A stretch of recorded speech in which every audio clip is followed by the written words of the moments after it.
갈 거야? 응. 어.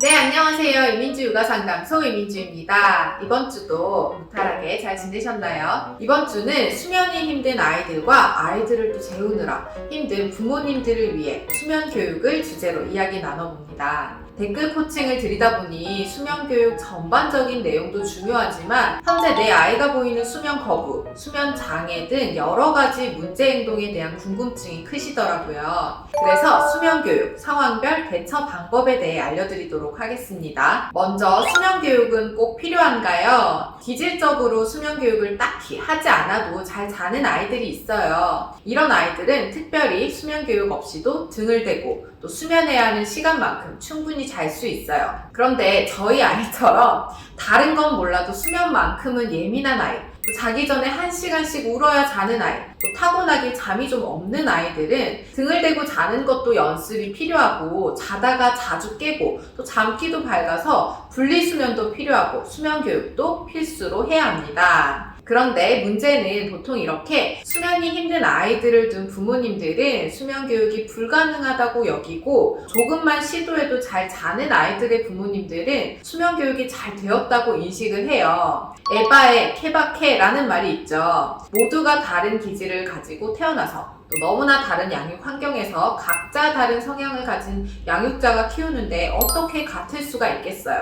하지만 아이를 키우는 부모라면 우리 애는 안 돼가 아니라 제때 배워야 하는 것을 잘 가르쳐야 합니다. 목표 지점까지 가는데 걸리는 시간과 방법과 수단이 다를 뿐이지 가야 할 방향은 모든 아이가 같다는 것을 꼭 기억하시고 회피하지 마시고 제때 수면 교육은 이루어져야 합니다. 자, 재우기가 어려운 아이 어떻게 재워야 하나요? 가장 어려움을 겪고 고민이 많은 질문일 거예요.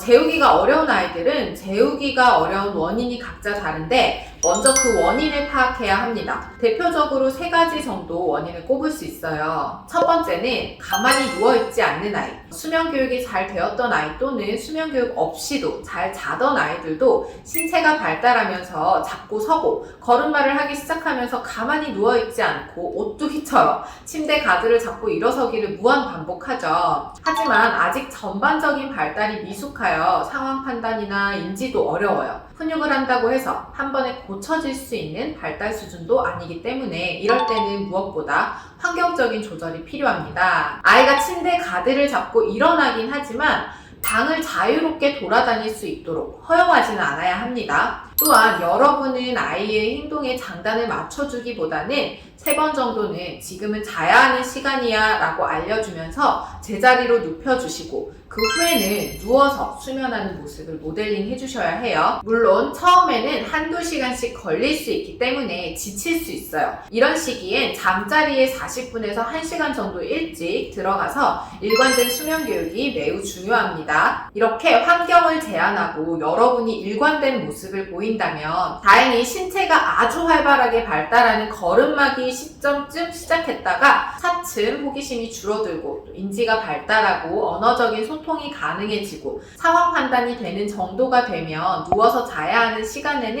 일어나지 않아야 함을 인지할 수 있게 됩니다. 자, 2번째, 끊임없이 질문하고 말하는 아이.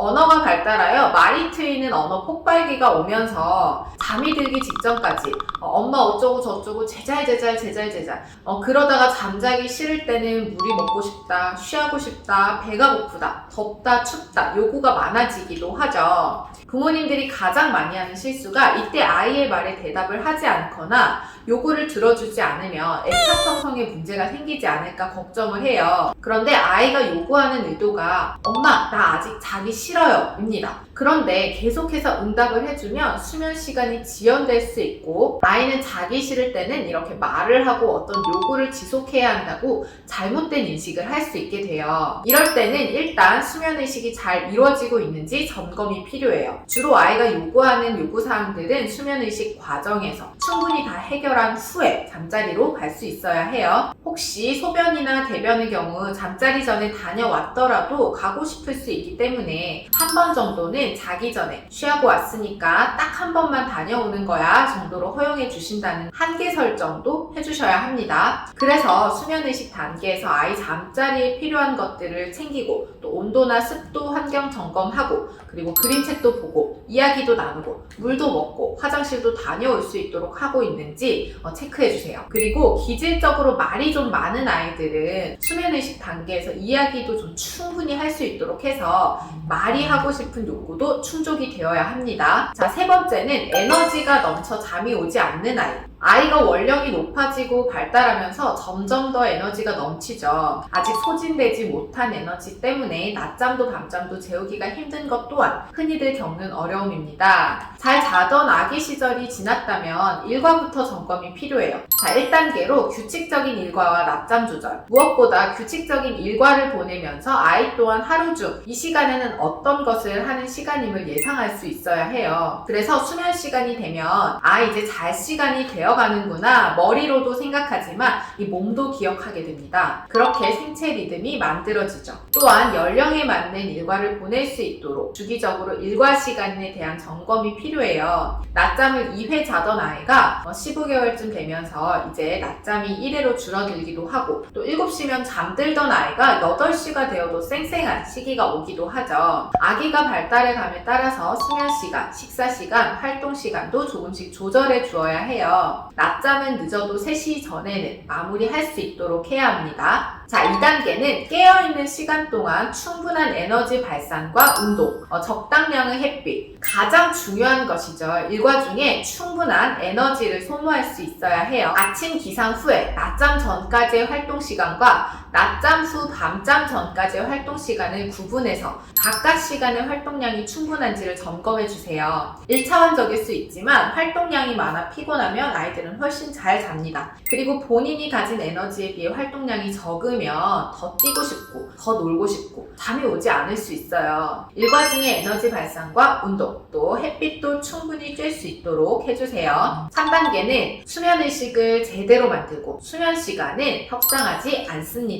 수면교육에서 수면의식은 필수입니다. 수면의식은 약 1시간 정도로 잡아야 하는데 그래야 1시간 전부터 아이는 곧 자는 시간이구나 를 이해하고 받아들일 수 있어요. 잘 놀다가 갑자기 이제 자야 돼 양치하자 라고 한다면 아이는 몸도 마음도 준비가 되지 않은 상태이기 때문에 저항합니다. 1시간 전부터 놀잇감 정리, 따뜻한 물에 목욕하고 편안한 옷으로 갈아입고 그림책 보고 조명도 낮추고 이야기 나누고 불 끄고 수면 이런 식으로 수면의식을 일정하게 실천해 주셔야 합니다. 또한 수면의식은 아이와 함께 정할 수 있지만 이 수면 시간은 타협하거나 협상하지 않아야 해요. 대표적인 예로 책 3권 보고 자는 것이 수면의식인데 책을 계속 읽어달라고 요구하고 떼쓰느라 매일 수면이 늦어진다면 수면의식에서 책 보기는 빼고 수면의식 전에 충분히 본 후에 침대로 가야 해요. 아직 시계를 보지 못하는 아이라도 수면해야 하는 해당 시간 숫자에 스티커를 붙여두는 것도 아이가 예상하고 실천하는 데 도움이 될 수 있습니다. 수면 패턴을 바꿀 때는 한 번에 바꾸는 것이 아니라 점진적으로 30분씩 조절해 주세요.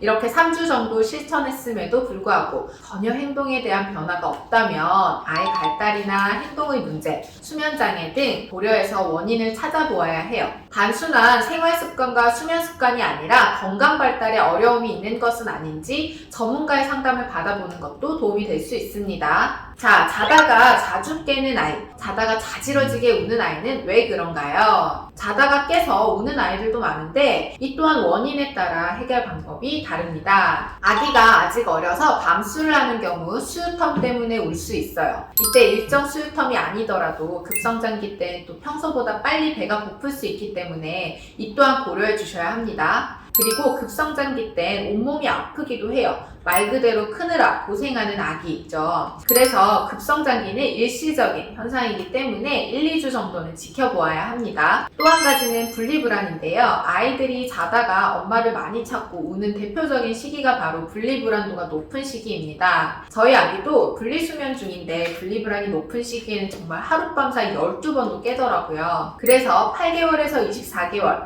아이마다 그 시기는 조금씩 차이가 있을 수 있지만 이 시기에 1, 2개월 정도 수면이 힘들 수 있음을 알고 계시면 원인 파악하는 데 도움이 되실 거예요. 이 또한 안정적인 애착 형성이 되고 또 재접근기가 마무리되면서 자연스럽게 자기 수면 패턴을 찾아갈 수 있으니 크게 걱정하지 않으셔도 괜찮습니다. 또 한 가지 이유는 정서가 발달하고 세분화되면서 만 3세에서 만 5세쯤 귀신이나 괴물, 도깨비, 도둑 등 이런 특정 대상에 대한 공포심이라는 것이 생기고 악몽도 자주 꾸게 되는데요. 특히 미디어에서 보고 들은 것, 그림책에서 보았던 것들이 이 시기 아이들은 굉장히 자극이 될 수 있기 때문에 조절이 필요합니다. 자, 분리수면은 꼭 해야 하나요? 그렇다면 언제 해야 하나요? 분리수면도 마찬가지로 필수는 아니지만 부모 또는 자녀 중 누군가에게 함께 자는 것이 수면에 방해가 되어 깊은 잠이나 질적인 수면을 하지 못하는 상황이라면 분리수면을 해야 합니다. 분리수면은 무엇보다 시기가 중요한데 낯가림이 시작되고 분리불안을 느끼기 시작하는 생후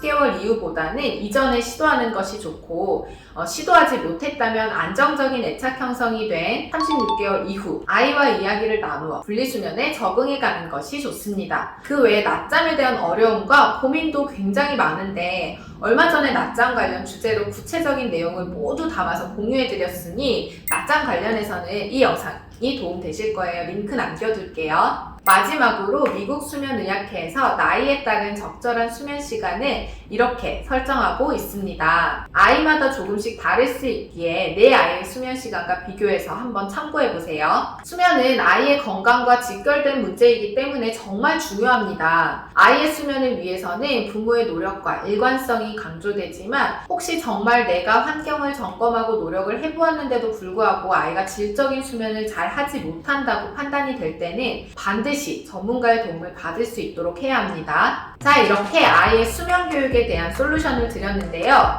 오늘 영상도 도움되셨다면 구독과 좋아요, 알림 설정까지 잊지 마시고 저는 다음 주에 또 만나요. 안녕!